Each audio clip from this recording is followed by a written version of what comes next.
마가복음 6장 1절에서 마지막 56절 말씀까지 제가 봉독하겠습니다.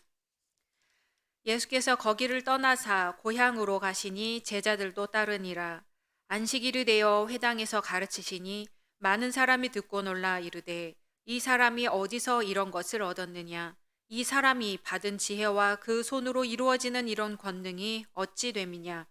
이 사람이 마리아의 아들 목수가 아니냐? 야고보와 요셉과 유다와 시몬의 형제가 아니냐? 그 누이들이 우리와 함께 여기 있지 아니하냐 하고 예수를 배척한지라. 예수께서 그들에게 이르시되 선지자가 자기 고향과 자기 친척과 자기 집 외에서는 존경을 받지 못함이 없느니라 하시며 거기서는 아무 권능도 행하실 수 없어 다만 소수의 병자에게 안수하여 고치실 뿐이었고 그들이 믿지 않음을 이상히 여기셨더라. 이에 모든 촌에 두루 다니시며 가르치시더라. 12제자를 부르사 둘씩 둘씩 보내시며 더러운 귀신을 제어하는 권능을 주시고 명하시되 여행을 위하여 지팡이 외에는 양식이나 배낭이나 전대의 돈이나 아무것도 가지지 말며 신만 신고 두 벌 옷도 입지 말라 하시고 또 이르시되 어디서든지 누구의 집에 들어가거든 그곳을 떠나기까지 거기 유하라. 어느 곳에서든지 너희를 영접하지 아니하고 너희 말을 듣지도 아니하거든 거기서 나갈 때에 발 아래 먼지를 떨어버려 그들에게 증거를 삼으라 하시니 제자들이 나가서 회개하라 전파하고 많은 귀신을 쫓아내며 많은 병자에게 기름을 발라 고치더라. 이에 예수의 이름이 드러난지라. 헤롯 왕이 듣고 이르되 이는 세례 요한이 죽은 자 가운데서 살아났도다.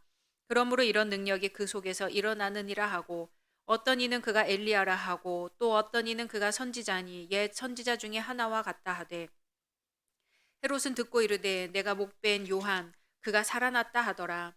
전에 헤롯이 자기가 동생 빌립의 아내 헤로디아에게 장가든 고로 이 여자를 위하여 사람을 보내어 요한을 잡아 옥에 가두었으니 이는 요한이 헤롯에게 말하되 동생의 아내를 취한 것이 옳지 않다 하였음이라.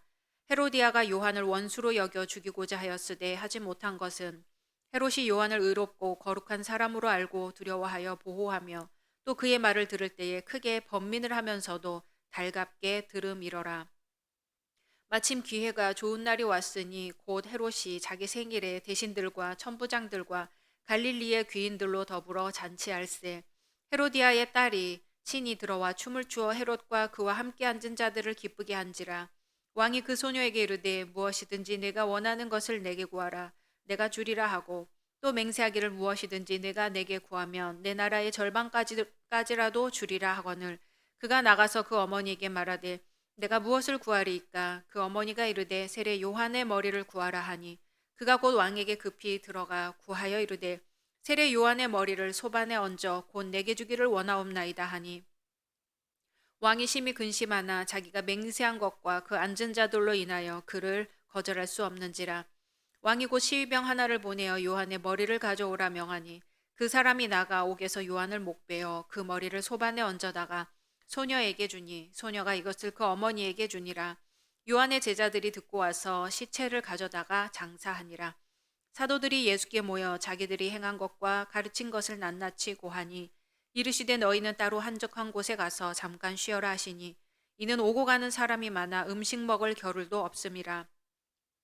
이에 배를 타고 따로 한적한 곳에 갈새 그들이 가는 것을 보고 많은 사람이 그들인 줄 안지라. 모든 고을로부터 도보로 그곳에 달려와 그들보다 먼저 갔더라. 예수께서 나오사 큰 무리를 보시고 그 목자 없는 양 같음으로 인하여 불쌍히 여기사 이에 여러 가지로 가르치시더라. 때가 저물어 가매 제자들이 예수께 나와 여짜오되 이곳은 빈들이요 날도 저물어 가니 무리를 보내어 두루 촌과 마을로 가서 무엇을 사 먹게 하옵소서. 대답하여 이르시되 너희가 먹을 것을 주라 하시니 여짜오되 우리가 가서 200데나리온의 떡을 사다 먹이리이까. 이르시되 너희에게 떡 몇 개나 있는지 가서 보라 하시니 알아보고 이르되 떡 5개와 물고기 2마리가 있더이다 하거늘 제자들에게 명하사 그 모든 사람으로 때를 지어 푸른 잔디 위에 앉게 하시니 때로 100명씩 또는 50명씩 앉은지라. 예수께서 떡 5개와 물고기 2마리를 가지사 하늘을 우러러 축사하시고 떡을 떼어 제자들에게 주어 사람들에게 나누어 주게 하시고 또 물고기 2마리도 모든 사람에게 나누심에 다 배불리 먹고 남은 떡 조각과 물고기를 12바구니에 차게 거두었으며 떡을 먹은 남자는 5,000명이었더라. 예수께서 즉시 제자들을 재촉하사 자기가 무리를 보내는 동안에 배 타고 앞서 건너편 벳세다로 가게 하시고 무리를 작별하신 후에 기도하러 산으로 가시니라. 저물매 배는 바다 가운데 있고 예수께서는 홀로 무태 계시다가 바람이 거스름으로 제자들이 힘겹게 노젓는 것을 보시고 밤 사경쯤에 바다 위로 걸어서 그들에게 오사 지나가려고 하심에 제자들이 그가 바다 위로 걸어오심을 보고 유령인가 하여 소리 지르니 그들이 다 예수를 보고 놀람이라. 이에 예수께서 곧 그들에게 말씀하여 이르시되 안심하라 내니 두려워하지 말라 하시고 배에 올라 그들에게 가시니 바람이 그치는지라. 제자들이 마음에 심히 놀라니 이는 그들이 그 떡 떼시던 일을 깨닫지 못하고 도리어 그 마음이 둔하여졌음이러라. 건너가 게네사라 땅에 이르러 대고 배에서 내리니 사람들이 곧 예수신 줄을 알고 그 온 지방으로 달려 돌아다니며 예수께서 어디 계시다는 말을 듣는 대로 병든 자를 침상째로 메고 나오니 아무데나 예수께서 들어가시는 지방이나 도시나 마을에서 병자를 치장해 두고 예수께 그의 옷가에라도 손을 대게 하시기를 간구하니 손을 대는 자는 다 성함을 얻으니라. 아멘. 오늘도 말씀 속에서 오직 예수님 만나시기를 소망합니다. 어린아이들이 읽는 동화에 흔히 요정이라는 것이 등장하지요. 또 흔히 이런 동화에서 요정은 공통적으로 어린아이들의 눈에만 보이고 어른들의 눈에는 보이지 않습니다. 그 이유는 어른들이 요정의 존재를 믿지 않기 때문이지요. 곧 믿지 않는 사람에게는 보이지 않는다는 거예요. 그 이야기는 그저 단순히 지어낸 이야기에 불과한 것처럼 들리지만 그렇게 엉터리 같은 이야기만은 아닙니다. 비슷한 논리가 사람들에게도 적용되기 때문이죠. 옛말의 군자는 자신을 인정해주는 사람을 위해 목숨을 바친다는 말이 있습니다. 돈을 많이 주는 사람보다 자신의 능력을 인정해주는 사람을 위해 더 일하고 싶어 한다는 거죠. 입시를 앞둔 학생들의 경우에 가장 부담스러운 말은 너를 믿는다는 말이라고 해요. 꼭 합격해야 한다는 말보다도 떨어지면 안 된다는 말보다도 너를 믿고 있다는 말이 수험생들에게 더 부담을 느끼게 한다는 것은 많은 생각을 하게 합니다. 강도를 만났을 때도 사람들은 그 대처 방법에 따라서 전혀 다른 피해를 보게 된다고 합니다. 강도가 매우 잔혹하고 끔찍하게 해칠 것이라고 상상하고 불안해하고 당황해하면서 대처를 한다면 그 강도는 실제로 그런 짓을 저지르게 될 확률이 높다고 합니다. 반대로 그 강도를 같은 사람으로 보고 인간으로서 최소한의 신뢰를 보이고 침착하게 행동한다면 그만큼 적은 피해를 입게 된다는 그런 말이 있습니다. 오늘 말씀에서는 고향에서 말씀을 가르치고 기적을 행하시는 예수님에 대해서 나옵니다. 그런데 예수님은 다른 고장에서는 이미 놀라운 기적을 행하는 능력의 선지자, 지혜로운 말씀을 전하는 자로 이름이 나 있었음에도 불구하고 이곳 주님의 고향에서만큼은 인정을 받지 못한 것으로 나타나 있습니다. 고향 사람들은 예수님을 자신들이 잘 알고 있는 동네 청년으로만 볼 뿐이죠. 주님의 능력이나 권능을 인정하려고 하지 않습니다. 이 대목에서 성경은 예수님이 그것 때문에 그 고을에서 아무 권능도 행하실 수 없었다고 증언합니다. 믿지 않는 자는 아무 권능도 볼 수 없습니다. 역사를 이끄시는 하나님을 믿지 않는 사람은요, 우리와 같은 사람을 사랑하시고 순간순간 그 손을 뻗어 어루만져 주시는 하나님을 믿지 않는 사람은 하나님의 손길을 경험할 수 없습니다. 받을 준비가 되어 있지 않으면 받을 수가 없습니다. 교회에만 계시고 주일에만 존재하는 그런 하나님을 믿고 계신가요? 그렇다면 우리는 주일 외에는 하나님을 볼 수 없습니다. 교회가 아닌 곳에서는 하나님을 볼 수가 없는 거예요. 성경을 읽고 말씀을 들을 때에만 하나님을 믿는 사람은 그 외 다른 생활에 임할 때에는 하나님의 손길을 기대하지 않습니다. 이런 사람에게 하나님은 권능을 행하시지 않습니다. 우리가 믿는 하나님은 어떤 하나님이신가요? 우리가 인정하는 대로 하나님은 하나님의 권능을 보여주십니다. 그런데 그동안 우리들은 우리의 짧은 지식으로, 옅은 믿음으로 하나님께서 권능을 행하실 기회를 박탈한 것은 아니었는지 생각해 보아야겠습니다.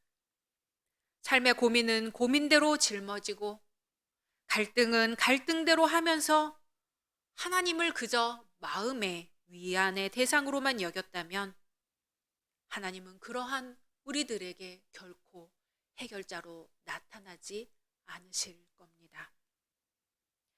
시간 말씀을 묵상하면서 함께 기도하겠습니다.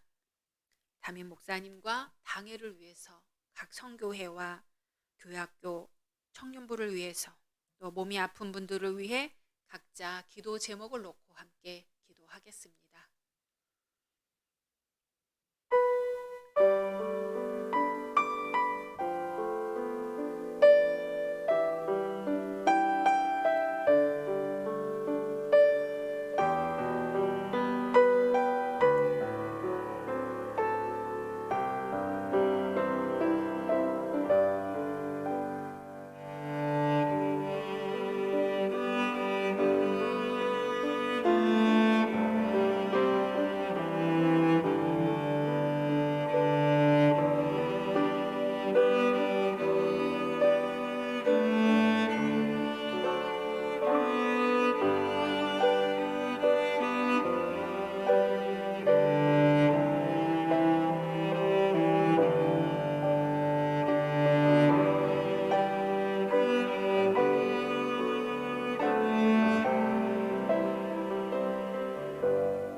주여, 우리 주님께서도 주님의 고향에서는 배척받으셨다는 것을 오늘 말씀을 통해서 배워봅니다. 우리가 살면서 우리의 삶 가운데 얼마나 주님을 모셔드리고 얼마나 주님을 인정하고 얼마나 주님을 신뢰했는지 돌아봅니다. 주님, 이 시간 주님이 오시기를 간절히 구하오니 저희 안에 들어오셔서 좌정하사 다스려 주옵소서. 우리의 삶과 모든 생각과 모든 행실이 주님의 뜻 가운데 있사오니 주여 함께 하시고 역사하여 주시옵소서. 모든 것을 받아들이고 모든 것을 주님께로 의지하는 가운데 주님의 권능을 체험하고 주님께만 영광을 돌릴 수 있는 우리의 모든 성도 한 사람 한 사람 모든 삶의 신앙의 간증이 되게 하여 주시옵소서. 이 시간 저희 옅은 믿음을 가엾게 여기시고 긍휼히 여기시사 더욱 주님을 신뢰하고 믿는 강한 믿음으로 변모시켜 주시옵소서. 우리 주 예수 그리스도의 이름으로 기도드리옵나이다. 아멘.